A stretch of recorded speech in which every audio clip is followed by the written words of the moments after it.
A 60-kilogram skier starts from rest at the top of a 100-meter, 25-degree slope. He does not push with his poles because he is afraid of going too fast. The frictional coefficient is 0.1 for static and 0.05 for kinetic.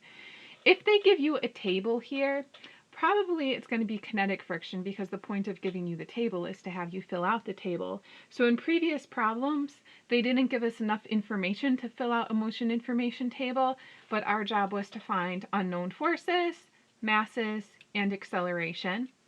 Here, in addition to finding unknown forces, masses, and acceleration, we also have to fill out the motion information table.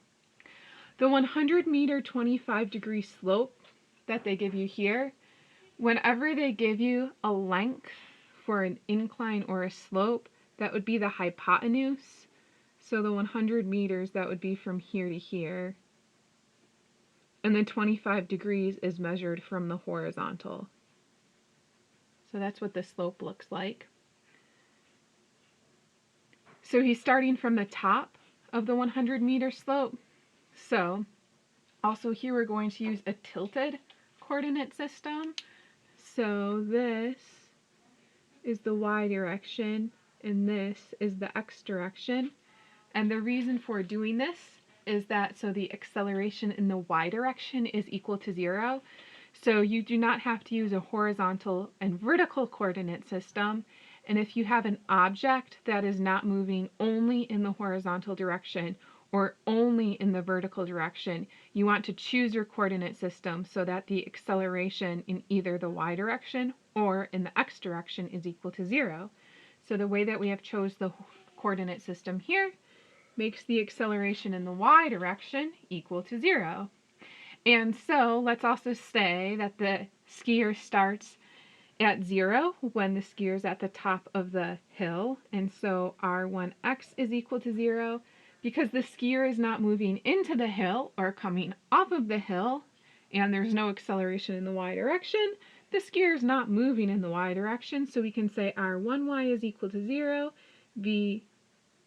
r2y is equal to 0, v1y is equal to 0 because the skier is not moving in the y direction. v2y is also equal to 0, and let's say time 1 is equal to 0 as well. And the skier is starting at rest, so v1x is equal to 0. Okay, so that's everything that we can put in our table so far. The next thing that we have to do is draw the free body diagram. We have a force of gravity which always acts straight downwards, and we are going to have to break this force of gravity down into components because of the way we chose our coordinate system. This force of gravity has an x component and it has a y component. The mass of the skier is 60, and so for the force of gravity, we have 60 times 9.8, which is 588 newtons. The skier is not pushing with his poles because he's afraid of going too fast. This makes our job much easier because the poles aren't touching the ground. We don't have any force coming from the poles. And so the hill is touching the skier. We have a normal force. I'm going to have to put it down here because I put my coordinate system up there. So we have the normal force, and also we have a force of friction.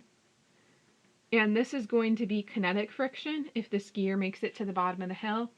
I could check and make sure that the force of static friction is small enough so that the skier does begin to move initially, but I'm just going to assume that because the skier is going down the hill, we have kinetic friction and we don't have to make sure that the x component of the force of gravity is great enough to overcome the force of static friction.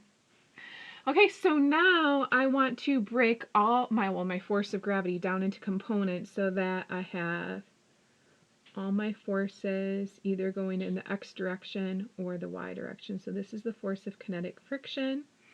I have an angle of 25 degrees here. And so if I redraw my force of gravity here, this angle is 25 degrees because they gave us that, which means that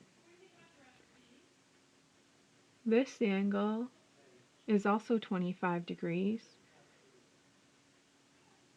And then if I draw a line which is perpendicular to the incline, because this angle between here and here is 90 degrees and this is 25, this angle would be 90 minus 25.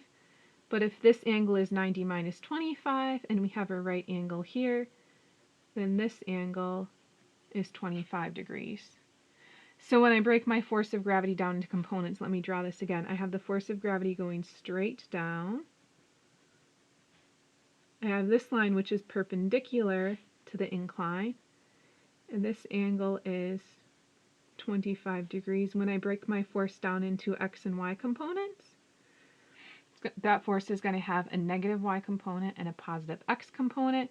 Because it's this angle that I know, the y component is going to be the cosine component. So this is FG times cosine of 25 degrees, because it's adjacent to the angle that we know. And this is FG times sine of 25 degrees. So whether the component is the sine or the cosine component does not depend on whether it is the y component or the x component. It depends on the angle that you are given.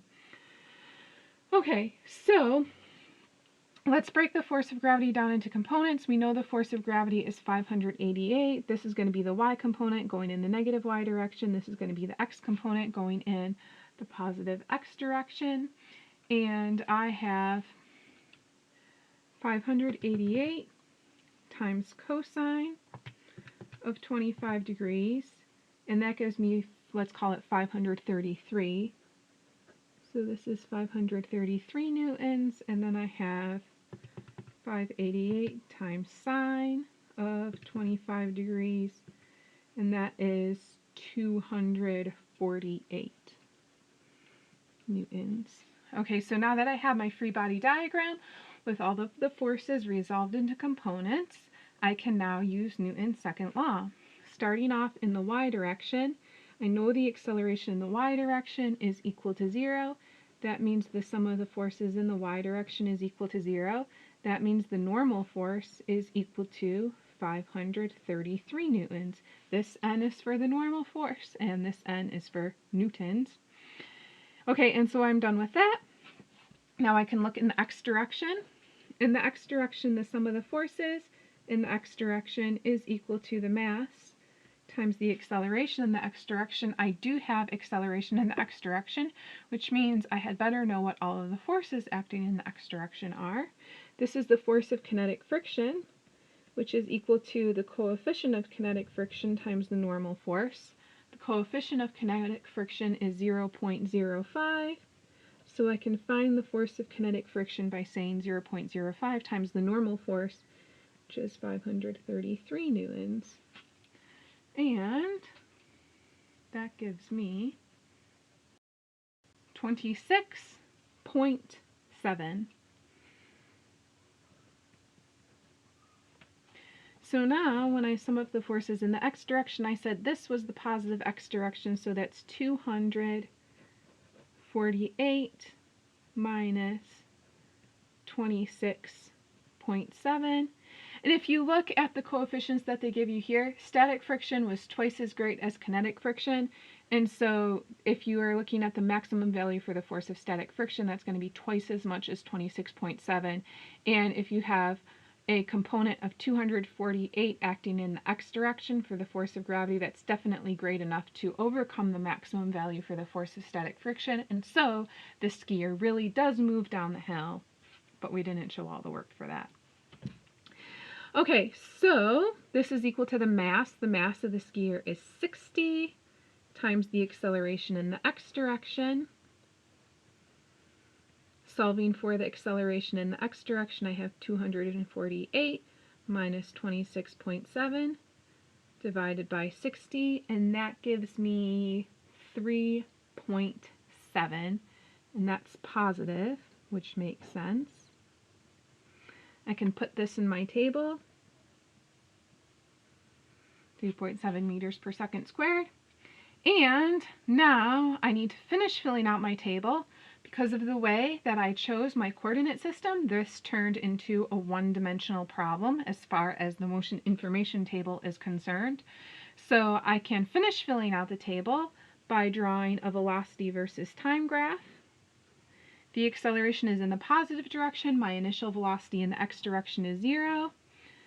So this is going to be v2x. The slope is 3.7. This is t2. And the area is 100.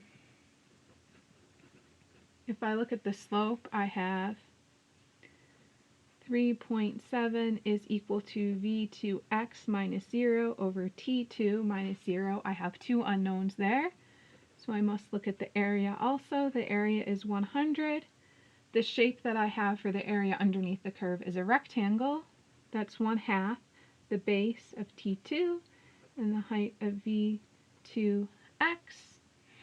I can take my equation for the slope and I can say v2x is equal to 3.7 times t2, and I can take this and put it in here, and I have 100 is equal to 1/2 times t2 times 3.7 times t2, which is 100 is equal to 1/2 times 3.7 times t2 squared.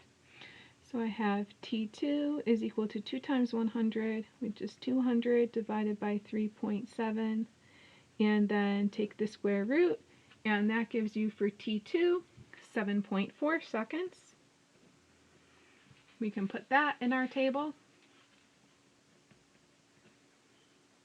Oh, we also could have said what r2x was right away. We know that's 100 meters. And v2x now, if I use what I have here, v2x is equal to 3.7 times 7.4, and that gives me 27.2 meters per second. I can take that and put it in my table. I finished filling out the motion information table. I found all of my unknown forces, and I don't have any unknown masses. So that concludes the problem.